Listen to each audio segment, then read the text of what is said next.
cuerpo humano se encuentra expuesto a distintos tipos de lesiones. Dentro de estas pueden ser las roturas óseas, generándose tipos de fracturas. Estas fracturas deben de ser tratadas a tiempo para evitar daños y dolencias crónicas. Generalmente, estas lesiones se dan por traumatismos importantes, como caídas, golpes, accidentes automovilísticos, debilitamiento del hueso o también por un mal movimiento.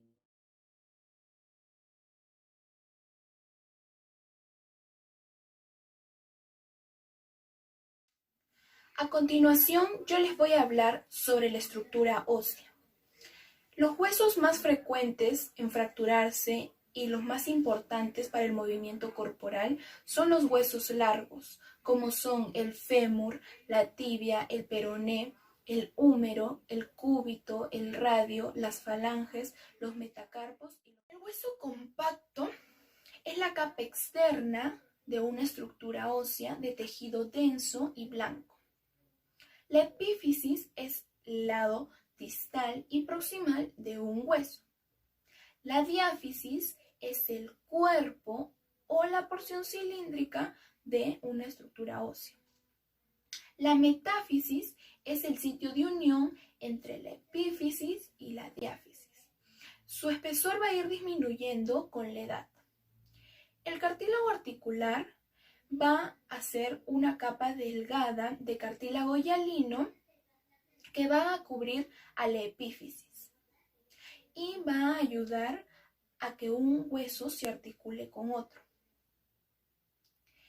La cavidad medular va a contener a la médula ósea.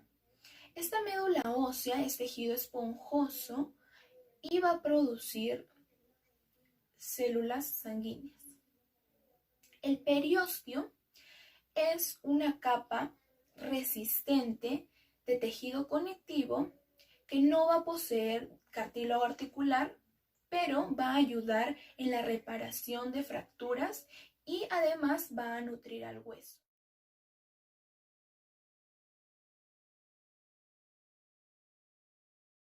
El hueso compacto es la capa externa de toda la estructura ósea de tejido denso y blanco. También tenemos a la epífisis del lado distal y proximal, a la diáfisis, es el cuerpo o la porción cilíndrica, y vamos a tener también a la metáfisis, que va a ser el sitio de unión entre la epífisis y la diáfisis. Vamos a observar el cartílago articular, que va a ser la capa delgada de cartílago hialino, que nos va a permitir la articulación de un hueso con otro. Podemos observar a la cavidad medular. Esta cavidad va a contener a la médula ósea. Esta médula ósea es de tejido blando, esponjoso y va a producir células sanguíneas. También tenemos al periósteo, que es una capa externa de todo el hueso y va a ayudar a nutrir al hueso, va a ayudar en la reparación de fracturas, y este periósteo es de tejido conectivo.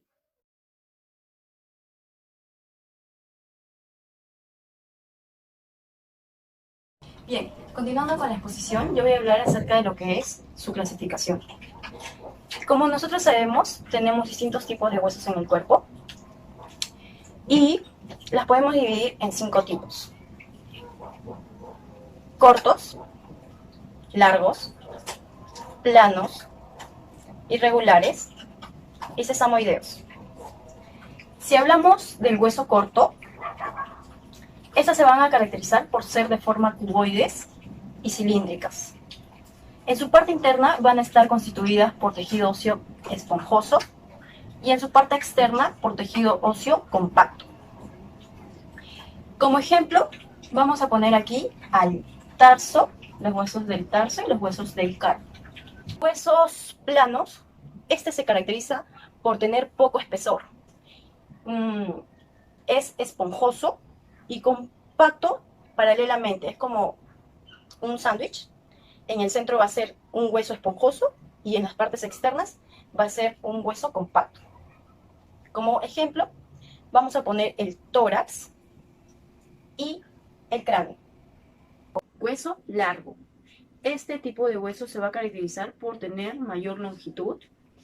Está constituido por dos epífisis, una diáfisis. Como ejemplo, vamos a poner a lo que es el húmero y el fémur. Huesos irregulares. Este tipo de huesos son muy amorfos, se caracterizan por ser muy distintas en sus partes muy distintas, y este va a estar constituido por un tejido óseo esponjoso en su parte central y en su parte externa de un tejido óseo compacto. Como ejemplo, aquí tenemos un ejemplo de los huesos irregulares. Como podemos observar, son huesos muy distintos en su forma, son muy diferentes. Aquí tenemos el atlas, que es la primera vértebra, a continuación con el axis. Luego le sigue el vértebra cervical y una vértebra torácica. También tenemos una vértebra lumbar. Aquí tenemos el esfenoides. Es un hueso muy irregular y forma parte de los huesos del cráneo. Aquí hay una maqueta de la rodilla para que podamos ver mejor la rótula. La rótula es el hueso sesamoideo más grande del cuerpo humano. Los huesos sesamoideos tienen una forma redonda u ovalada y se desarrollan en los tendones. Esto de aquí es el tendón rotuliano, que es donde se va a desarrollar la rótula. Y si lo abrimos, en su interior podemos ver la rótula. Bien, continuando con la clasificación, según la AO, este es un tipo de clasificación que está integrada de las fracturas de huesos largos y se encarga de establecer su gravedad, determinar la orientación terapéutica y diagnóstica. Este tipo de clasificación va a nombrar a cada fractura asignando un elemento alfanumérico. Según el hueso, lo clasifica del 1 al 4. El 1 va a ser el húmero. El 2 viene a ser el cúbito y el radio. El 3 va a ser el fémur. El 4 será el tibia y peroné. Según su segmento le va a clasificar en 3. El 1 será proximal, el 2 será diaficiario y el 3 será distal. Como vemos aquí he dibujado mi huesito y sabemos que un hueso largo comprende dos epífisis que vienen a ser el 1 y el 3, proximal, distal, y el 2 vendría a ser la diáfisis.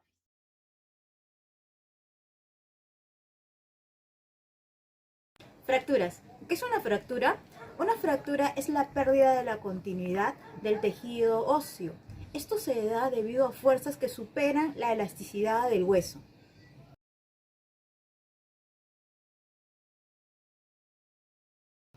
Causas. Una de las causas más comunes de una fractura viene a ser los accidentes automovilísticos, pero también tenemos una clasificación. Tenemos lo que es en causa traumática, que viene a ser a una lesión en el hueso que puede ser por origen de caídas o también puede ser por lesiones deportivas, que es algo común. Tenemos la causa patológica, y en este caso es debido a la preexistencia de una patología en el hueso. En este caso se da sin que necesariamente haya un traumatismo sobre el hueso. Ejemplo de ello tenemos la osteogénesis imperfecta y también lo que es la osteoporosis, que es la pérdida de la densidad ósea. Tenemos la causa por estrés, que en este caso se da debido a microtraumatismos, son fuerzas repetitivas, ¿no? Que viene dado por una reiterada prolongación y secuencia de microtraumatismos de bajo impacto. Puede darse lo que es a nivel de los metatarsianos, un ejemplo de ello. Causa espontánea. Se produce por movimiento forzado. Ejemplo de ello tenemos por sobrecarga o fatiga, ¿no? En este caso, por decir, las bailarinas de ballet hacen un movimiento repetitivo sobre su propio pie. Entonces hay lesión de falanges, ¿no? O metatarsianos en este caso. Causa por compresión. Usualmente ocurre en un hueso esponjoso. Se da en la parte de los cuerpos vertebrales, en la meseta tibial o en este caso también en el calcáneo, ¿no?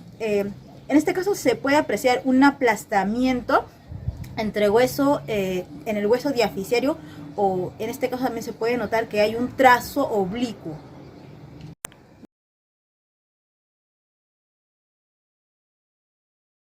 Ya. Ahora también tenemos lo que es el origen de las fracturas. Tenemos dos orígenes más comunes, que puede ser de mecanismo directo o mecanismo indirecto. En el mecanismo directo son las que se producen en el mismo lugar de impacto. O sea, el segmento que se daña es donde ha habido un trauma, un impacto directo, ¿no? Esto puede ser lo que es en un juego de fútbol, que es que una defensa le da sobre la tibia, o también puede ser las fracturas por armas de fuego, entre otros. El mecanismo indirecto son las que se producen a una cierta distancia del lugar del traumatismo. En este caso se genera el golpe en un segmento corporal, pero repercute en otro segmento. Un ejemplo de lo que es el origen del mecanismo directo sería, como vamos a ver en la imagen, tenemos a un jugador de fútbol, dos jugadores de fútbol, ¿no? Tenemos al jugador número 1 y al jugador número 2.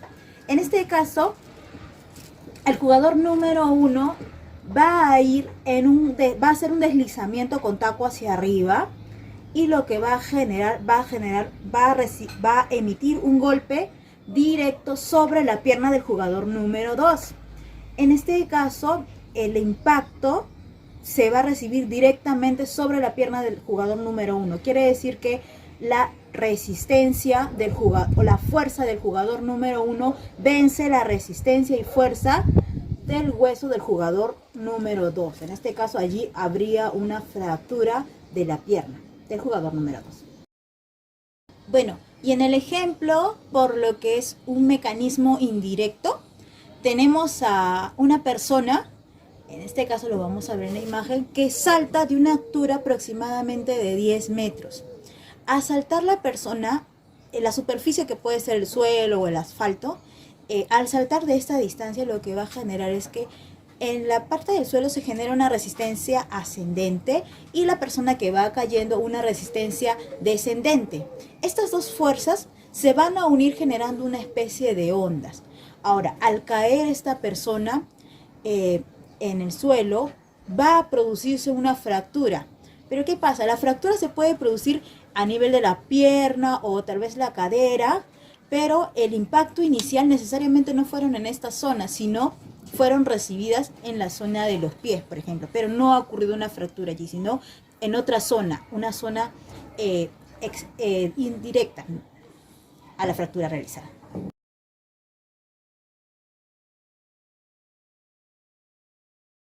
Ahora, también tenemos lo que es la localización de la fractura.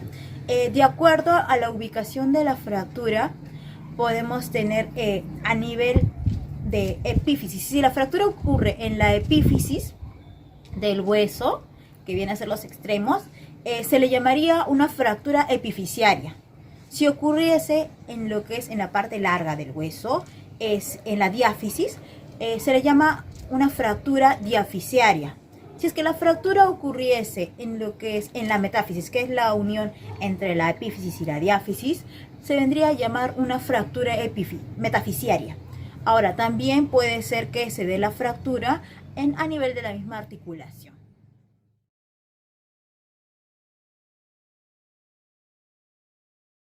Bueno, en resumen, tenemos aquí unas 3 maquetas de unos huesos para poder explicar un poquito más, ¿no? En lo que es una definición, como indicamos, tenemos la fractura es la pérdida de la continuidad del tejido óseo, ¿no? Miren, en el ejemplo de aquí tenemos una fractura oblicua a nivel de la diáfisis del húmero. En las causas, una de las causas, como les indicaba, es traumática, que puede ser por caídas, ¿no? Aquí podemos observar un radio. Esta es una fractura que se da a nivel distal del radio a causa de una caída, porque a veces cuando caemos lo primero que ponemos es el brazo, entonces allí se generó una fractura. En la parte de aquí, en cuanto a localización, aquí tenemos un húmero, que es una de las zonas donde es más común que suceda una fractura, ¿no?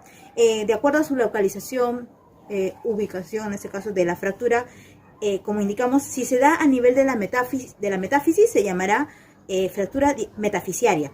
Si se da a nivel, la fractura se da a nivel de la diáfisis, se llamará una fractura diafisiaria. Y si la fractura se da a nivel de la epífisis, se le llamará una fractura epifisiaria. Eso sería todo.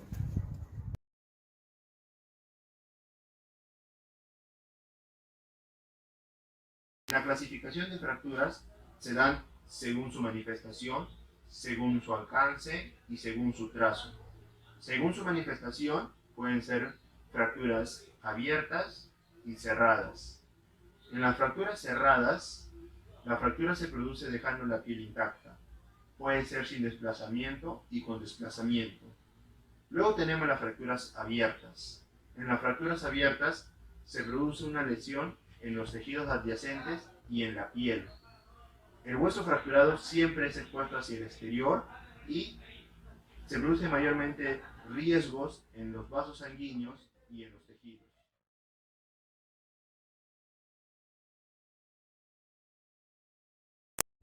Continuando con la clasificación, tenemos según su alcance, el cual puede ser completa e incompleta.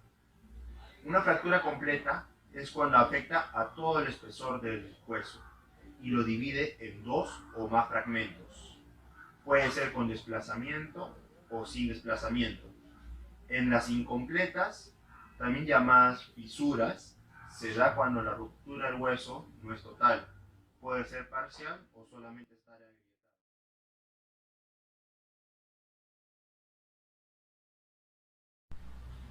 Por último tenemos según su trazo. Pueden ser transversales, oblicuas, longitudinales, conminutas y espirales. En las transversales, la línea de la fractura es perpendicular al eje longitudinal del hueso. En las oblicuas, la línea forma un ángulo mayor o menor de 90 grados con el eje longitudinal del hueso. En las longitudinales, la línea de la fractura sigue el eje longitudinal del hueso. En las espirales, la fractura, el trazo es oblicuo y gira alrededor de todo el hueso. Por último, tenemos las conminutas. Es aquella en la que el hueso es reducido en pequeños fragmentos.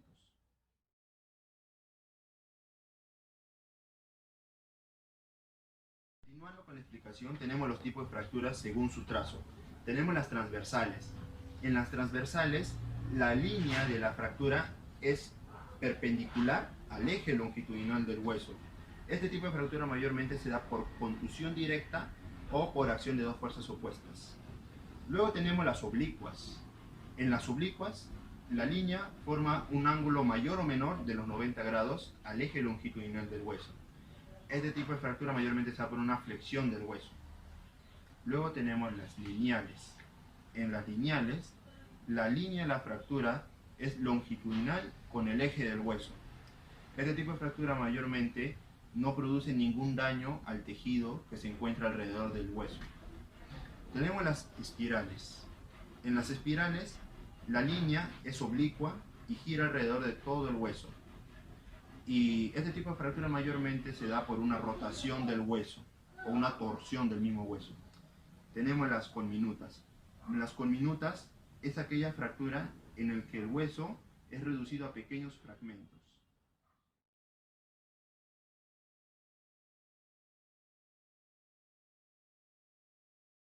Continuando, veremos ahora el tratamiento, el cual consiste en 3 pasos. El primero es la reducción, luego la inmovilización y la rehabilitación. En la reducción consiste en alinear o juntar el hueso a su posición inicial. Luego veremos la inmovilización, el cual tiene como objetivo disminuir el daño tisular y lesiones, evitando que los huesos se desplacen. A través de ello formarán un callo óseo, el cual permitirá regenerar de nuevo al hueso dañado. Por último tendremos la rehabilitación, el cual permite devolver la funcionalidad del miembro afectado, ya que luego de los dos pasos anteriores siempre quedarán secuelas, como por ejemplo son las limitaciones del rango de movimiento y los músculos atrofiados.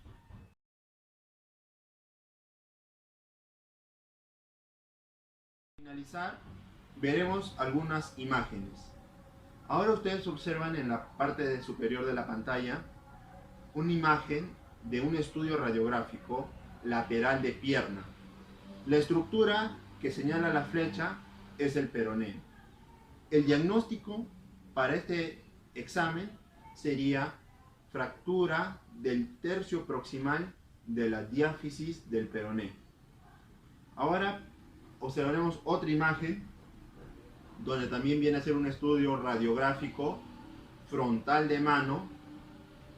Es una fractura incompleta, ya que el hueso está parcialmente fracturado y es de trazo transversal. El diagnóstico para esta imagen sería una fractura de la falange distal del dedo índice. Ahora veremos otra imagen donde el examen también viene a ser una radiografía frontal de hombro. Este tipo de fractura es conminuta, ya que se observan los pequeños fragmentos donde señala la flecha. El diagnóstico para este examen sería una fractura de la epífisis proximal del húmero. Por último observaremos otra imagen. Es un estudio radiográfico frontal antero-posterior del pie. Según su trazo sería transversal con desplazamiento del hueso. El diagnóstico para esta imagen sería fractura del tercio distal de la diáfisis del quinto metatarsiano. Por último, hay que recordar que las características de la fractura no solo van a estar de acuerdo o condicionadas por el mecanismo traumático, sino también por la edad del paciente, las características del hueso, tal vez si se trataba de un hueso normal o patológico. Bueno, eso es todo. Gracias.